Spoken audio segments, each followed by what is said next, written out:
They may not be iconic, but they are still very deadly.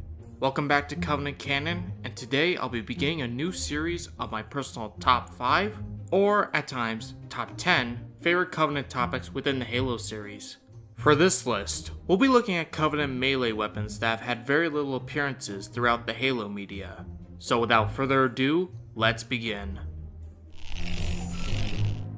Number 5. The Energy Dagger. Introduced in Halo Reach, the Covenant Energy Dagger is an energy blade that is used in Elite Assassinations in Reach's multiplayer. Shaped in the same manner as the T1 Energy Sword, the dagger is mounted on the wrist of most Sangheili combat armor, and is used to carry out assassinations against all enemies of the Covenant. However, these daggers were only used in a handful of Covenant fleets, though the reason behind this is currently unknown. Number 4. The Curved Blade. The Type 1 Energy Sword may be iconic, but it was this blade that started it all.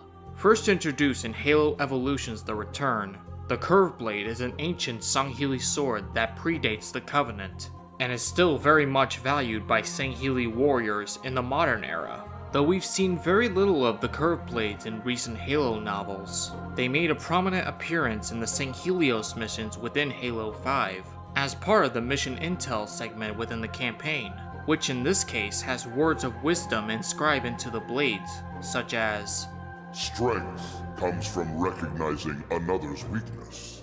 Or, "When night falls, even the greatest Colo herder will still smell like a Colo." Number 3. The Energy Cutlass. While the UNSC has combat knives for close quarters, the Covenant has the Energy Cutlass. Made by a complex arrangement of chemicals, plasma, alloys, and shards of blamite, this weapon is favored by jackals in boarding starships and combat in confined spaces. When embedded into a soft target, the knife explodes into numerous shards, making any stab a gruesome death. Number 2. The Energy Gargorte. First introduced in Halo the Flood, the Energy Gargorte is favored among the Spec Ops elites in strangling hostages. It is a small, two-piece cylinder that splits apart in the middle, causing a green arc to form between the two pieces. Much like a typical Gargorte wire, this arc is used to choke and burn the enemies quickly from behind. This is shown when the Sangheili commander Zuka Zamami used it to strangle a Pelican pilot after arriving at Alpha Base, a human stronghold during the Battle of Installation 04. And at number 1, the Burned Blades. These are the precursors to the energy swords. Developed by merchants on Sanghelios' moon of Kikost, Burned Blades were forged from metal and heated from within to deal devastating damage to a target. When activated, the immense heat causes the weapon's metal blade to glow red from within. At short distance, the Burned Blade's heat could scorch the exposed skin of any nearby individual. Burned Blades were powered by a charger within the sword, and activated by a button within the hilt.